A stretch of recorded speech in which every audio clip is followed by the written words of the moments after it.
All right, man, peace. So, over the course of a person's life, they're oftentimes forced to come to terms with certain inconvenient truths. In the sports world, that happens when a great athlete has to understand that he is no longer dominant, or sometimes that he no longer will have the opportunity to win a championship. This is the stage that both LeBron James and Carmelo Anthony have been forced to reach due to the terms and the conditions of the teams that they're currently playing on. Of course, they're going to talk about it, and I'm going to chime in. This is SportsCenter right now. I'm Doug Kazarian. LeBron has reached the NBA Finals 7 straight years, but currently the Cavs are 7 games back in the East. That's just one stat that has many fans wondering if this is finally the season where the King passes the torch. Time will tell on that, but the 4-time MVP is conceding the difficulty year 15 has been. It's been very challenging, just from the simple fact of how many guys have been in and out. Also, due to the fact that you no longer have the player who was helping carry you through a lot of tough moments and a lot of tough periods. Whenever you were out, whenever you could not come through in the clutch, you would pass over the baton to Mr. Kyrie Irving, and he would carry the team through those rough waters. And you don't have him right now. This is a difficult year for our team. Seems like I say that every year, but this one has been even more challenging. With everybody that's been out and coming back in, and the rotations and things of that nature has been very challenging on our team. But we have to figure it out. Listen, at the end of the day, we have a game every other day or every 2 days, just like everybody else in the NBA. We have to go out and play. Cavs have lost 4 straight, just 2-5 this month, and the rest of January looks pretty tough. Of the remaining 7 games, 6 of those teams currently above 500. In fact, just looking at their schedule, Magic, they should win that game. Thunder, that's a pick'em game. At Spurs, I would expect them to lose. Home against the Pacers and the Pistons, they'll probably split those 2 games. They will most likely lose in Detroit. And then they're home against the Heat. The Heat still seem to have some type of a psychological hold over LeBron. He still avoids playing there if he can avoid it. So let's see what happens. And the Heat are on the come up. In fact, over the past 2 seasons, Cavs are 9-13 the month of January. Time now for First Take. Doug, good info. Thank you kindly. The Cavs have lost 9 of their last 12 games, leading LeBron to say this is his toughest season yet. Stephen A., the drama. Are you okay with him saying this? No, I am not. And the reason why is very, very simple. Yeah, the reason why is that he will not give you any more sit-down interviews. That's why you're not okay with him saying what he's saying, even though you know that it's the truth. Yes, this is most likely the most trying season of his career. Even more trying, I would say, than his first season in Miami. Because even though the first season in Miami was filled with stumbling blocks, especially early on, the team had a hard time finding its synergy. Eventually, one knew that when you're talking about players who were all 25, 26 years old, they were going to find their stride and they were going to transcend whatever issues that they had. This team has an age issue, so you don't know if they're actually just playing poorly or if they're just old. And that's what LeBron is struggling with in his own mind. I'm sure he's wondering if they're ever going to be able to turn the corner on this season due to all of the variables that have been added in with the influx of new players, the injuries, players trying to come back, figuring out what the rotations are, and of course, Father Time. I have no doubt I'm not challenging the veracity of his comments. I think that LeBron James is telling the truth, and I get all of that. But the reason why I have a problem with it is because I don't want to hear it. No excuses. Well, if you don't want to hear the truth, and you just stated that it is the truth, then what are you saying about yourself? Now, for Stephen A. to say that he does not want to hear any excuses, that is based off of the pretext that the Cleveland Cavaliers had a roster that could compete for a championship. And now on paper, if you were to go through the names, one would say that, yes, they should be able to compete for a championship this year. When you look at Dwayne Wade and Isaiah Thomas, LeBron James, Kevin Love, Tristan Thompson, J.R. Smith, when you compare their roster to most of the other rosters in the NBA, you say, wow, just by name recognition, they should be able to win a championship. but that does not account for your system. It doesn't account for your synergy. It doesn't account for your defense. These are all things that are essential in winning a championship, and they just don't seem to have it. No excuses, Max. The fact of the matter is that Isaiah Thomas is back in the lineup. You got plenty of time to get it together until April, May, and June. All right? I don't want any excuses. I don't want to hear it. I don't want to hear all of this stuff about, you know what, I told y'all months ago we had problems. I told y'all months ago it was a struggle. I told y'all months ago. See, this is what I personally believe.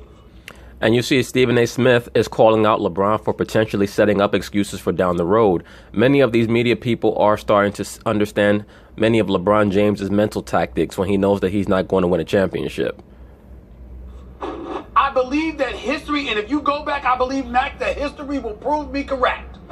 LeBron James has this penchant where he wants to operate with minimal pressure. Now, there are those out there, especially his crew, which will say, Stephen A., what the hell are you talking about? This is LeBron James. He's always under pressure. Not so. There have been plenty of times in LeBron James' career, twice against the San Antonio Spurs, certainly last year against the Golden State Warriors, the year before that when he won, and he didn't, I'm sorry, the year that they didn't have Kyrie and Kevin Love when they lost that year, all right? There have been plenty of times in his career where he was the underdog, where the expectations were not on his shoulders, and he likes that, in my opinion. And what I want to see the best player in the world literally look at you and go like this, Max, I'm the best in the world, like he did a few years ago, but with the expectation that he is supposed to find a way to get it done, not that he's an imminent runner-up. No. Well, he's going to do that, but he's only going to do that within reason. LeBron James' style of play is not conducive to him making irrational statements like that. LeBron is an assessor. He's an evaluator. That's why he's so into high-level analytics. He's not going to come out and view a team like the Golden State Warriors with the system that they run, the level of proficiency that they play both offense and defense, and try to assert that the Cleveland Cavaliers are better than them. That is not in his basketball DNA. That's why he always likes to make the quote-unquote right basketball play. That's just all goes into his basketball genome. He is certainly not going to make any type of wild proclamations that are only going to make him look foolish on the back end.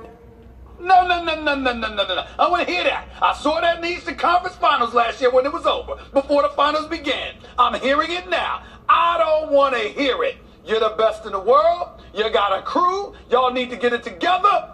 Figure it out. God, you're so wrong about this. First of all, you started by saying he's telling the truth. About the struggle. As long as you tell the truth, about the struggle, you haven't done anything wrong. Kids, hey, as Stephen A. would say, put the camera on me. Mm-hmm. Kids, as long as you tell the truth, you're not doing anything wrong. That's important. And LeBron James is telling the truth. So you're going to throw the...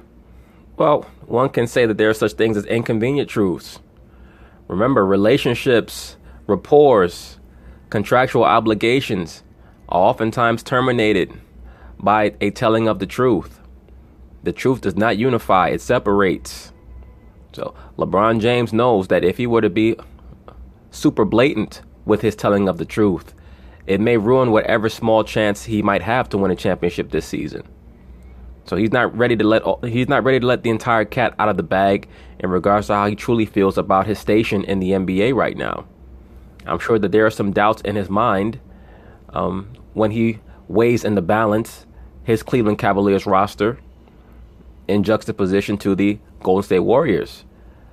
LeBron James is intelligent enough to understand that Kevin Durant, even though he's not willing to give him the credit for this right now, he does match him. He does even out production in regards to what LeBron James will bring to the table. If LeBron is going to play or compete against Kevin Durant and the Golden State Warriors in the finals and average, say, 33 points, 11 assists, 10 rebounds, and Kevin Durant's going to come and average 34 points, 8 assists, 7 rebounds, that's pretty much even Steven. So now it's going to come down to a lot of the little idiosyncrasies that oftentimes determine who's going to win, who gets better support from their teammates, who gets better coaching, which team is playing better defense. All these things are going to determine who's going to win the series, and Golden State gets the check off in all of those categories.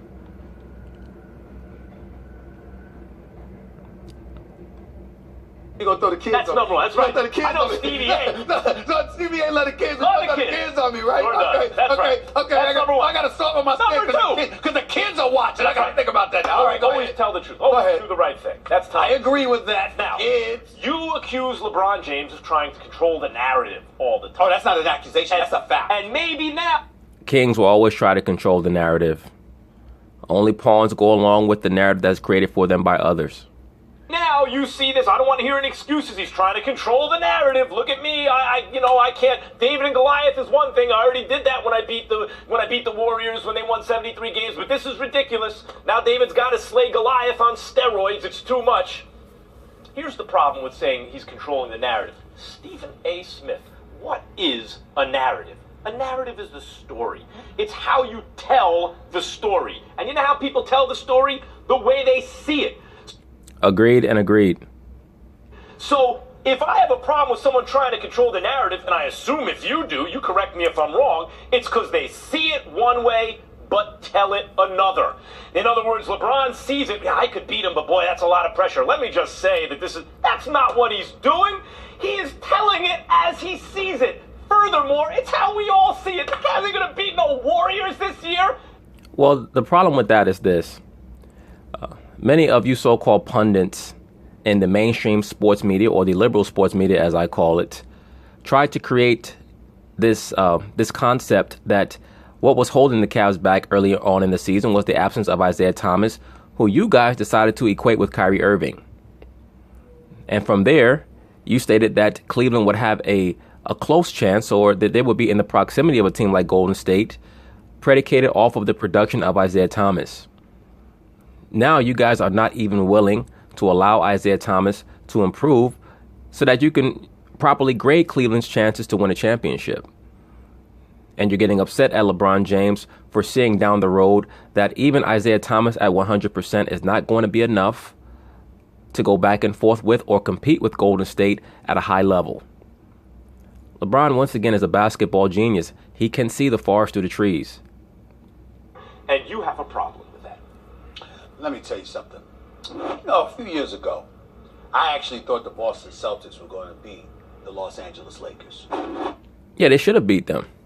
They were the better team. Problem was they ran out of gas in Game 7, and they lost one of their better post defenders in Kendrick Perkins. That caused Kevin Garnett to have to guard Pau Gasol in the latter part of Game 6 and Game 7 and totally wore him out. Because Kevin Garnett had no legs in Game 7. And basically, the Lakers tracked him down because of how well Gasol played in games 6 and 7.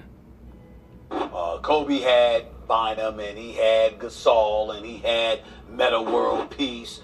And he had Odom as well. But I'm thinking Rondo, Rasheed Wallace, KG, Paul Pierce, Ray Allen. I mean, please, I'm thinking Boston's going to be a tough series.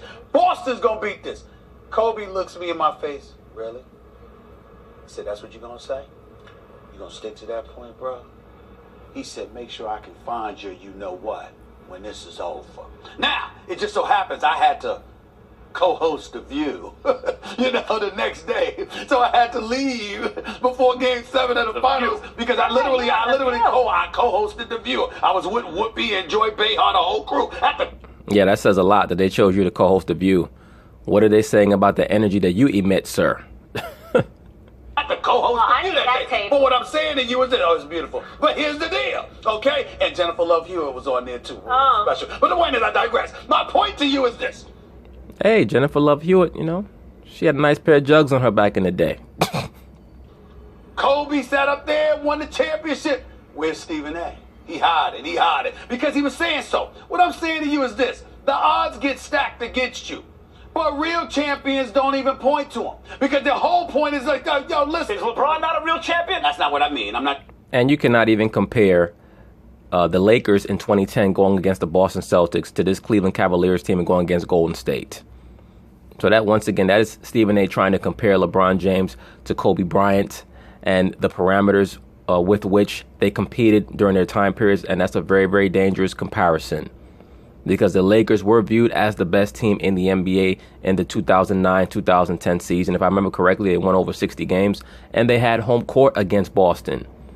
So, Stephen A., you thought that Boston would beat the Lakers because you felt like they were the better team, even though they did not even have home court, and they were the older team. The Golden State Warriors are probably the best team of the last 20 years, and they're going against a fractured Cleveland Cavaliers team. That is assuming that they can make it to the finals. Very bad comparison. Look, I get on LeBron as much as anybody with many of his irrelevant and asinine statements where he tries to perpetuate a delusional mentality that he himself does not even believe. But the reason why Kobe Bryant was able to refute your sentiment that Boston would beat them is because he understood that they were going even Steven against them. That was by no means viewed as a mismatch. And I'm not trying to imply that you're good. That's good, fair question on your part because I phrased that wrong. I'm not trying to imply he's not a real champion. What I'm trying to say is that I don't want to hear that from champions because champions always know the road is tough. And even though they're honest about it, there's a difference between being honest, Max, and being resigned to a certain reality. You should never accept this early. Look, even Molly is looking at him confused. Because Molly understands that for you to lead your statement or your quote-unquote soliloquy by stating that LeBron James is telling the truth, how could you now accuse him of being resigned? It's not that he's resigned. It is that he is overtly honest. He understands what they're up against. When you put the Golden State Warriors, when you measure them in contrast to previous champions in NBA history, you quickly understand that they're not on the bottom level of NBA champions. They're on the top level. And LeBron knows that. Like, this is not a 2011 Dallas Mavericks champion. This is, like, you're talking about all-time great championship teams when you're talking about this Golden State Warriors team. Bottom line. Just and that's what I believe. That's what I'm saying. I'm just saying. LeBron is not an ISO hero ball guy. He lacks that killer thing that Jordan had, that Kobe had. Am I entitled to have a problem with that? Well, am I entitled to have a problem with that? You can have a problem with it, but the results are the results. Kobe Bryant also lost finals, right? Where he was up 3-1 before the finals to Phoenix, up 3-1 on that first round game in a first round series when everybody was lost 4 in a row. Well, they lost 3 in a row, and ding. You know, it's so funny. How come the Kobe Bryant superfans, they never bring up the fact that Kobe had a 3-1 lead? He's supposed to be so super competitive, number 2 to Michael Jordan, and blew a 3-1 lead to the Phoenix Suns. Ain't that a bitch? You couldn't get one last victory yet, Kobe Bean Bryant, the second greatest player of all time, allegedly. Up 3-1, and then on top of that, he decides to play games in Game 7 and not shoot the ball.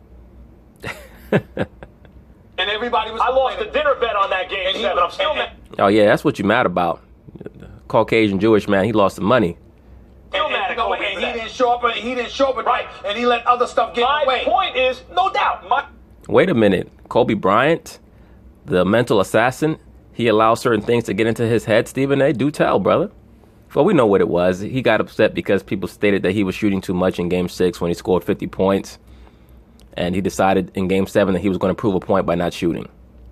My point is, Kobe, if you want to point to LeBron and Kobe and say, who overcame the longest odds to win the most unlikely championship, that's LeBron. I'm not using Kobe as the example literally. I'm simply saying, from a champion, I don't want that resignation until you have to have it. You want a champion to be what you want. I want a champion to be a champion at all times. All right, let's get to a team that's going right.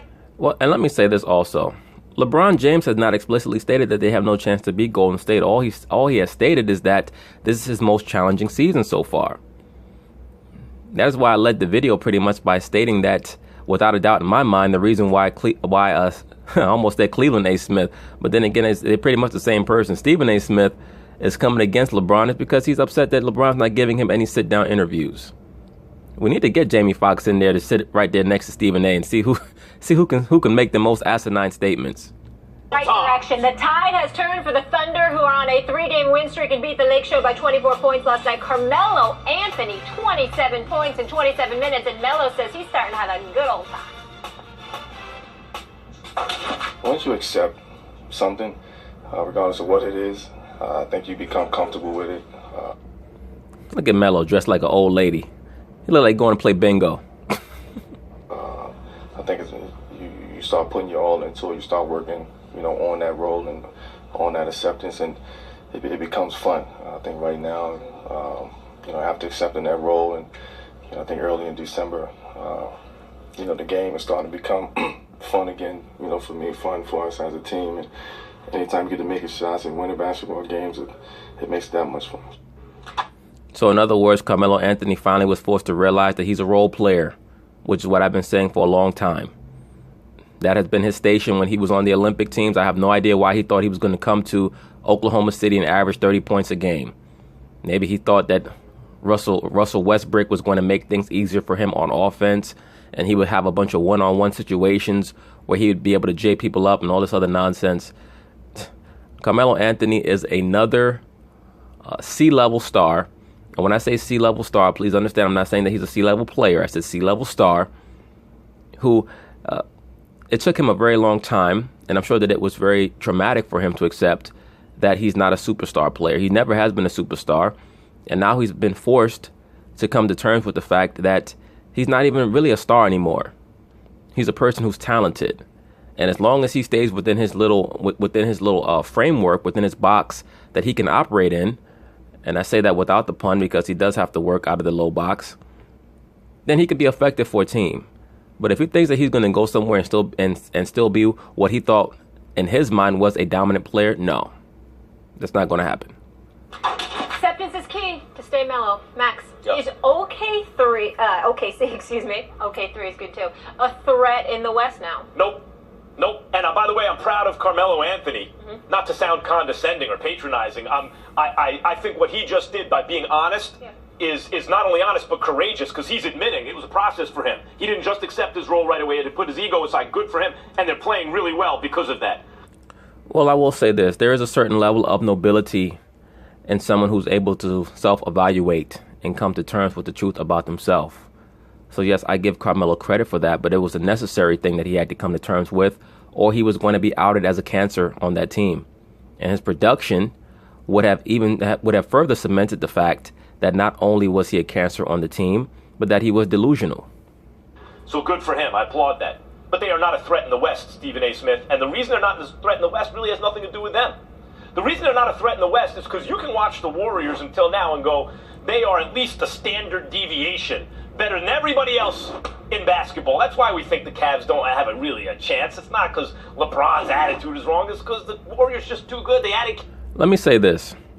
The OKC Thunder, with their level of physicality, it would not shock me to see them make a magic carpet run in the playoffs.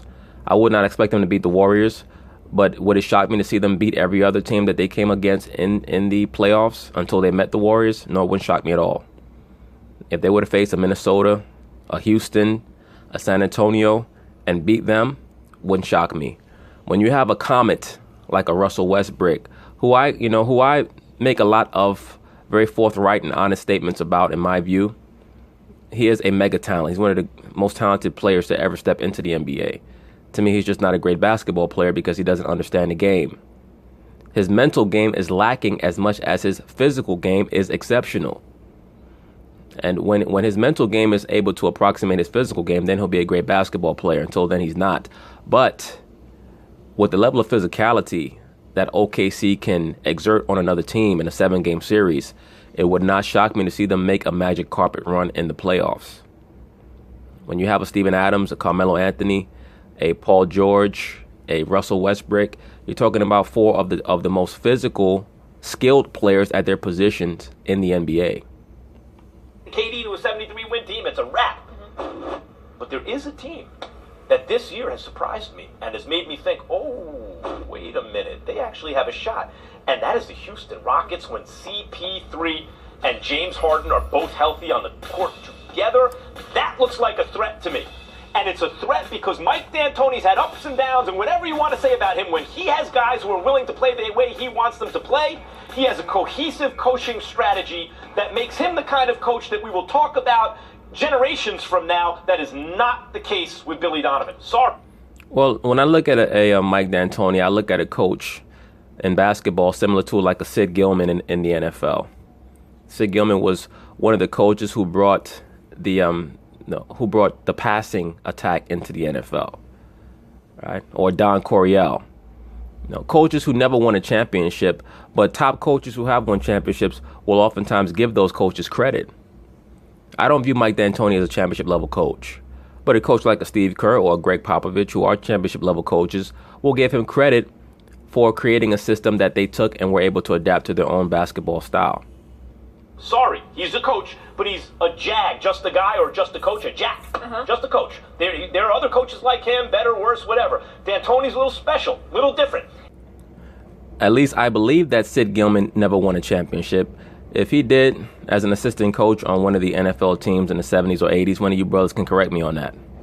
He has talent playing as greater than the sum of their parts. And the Rockets are therefore the threat, and OKC is not. They are at best the third best team in the West.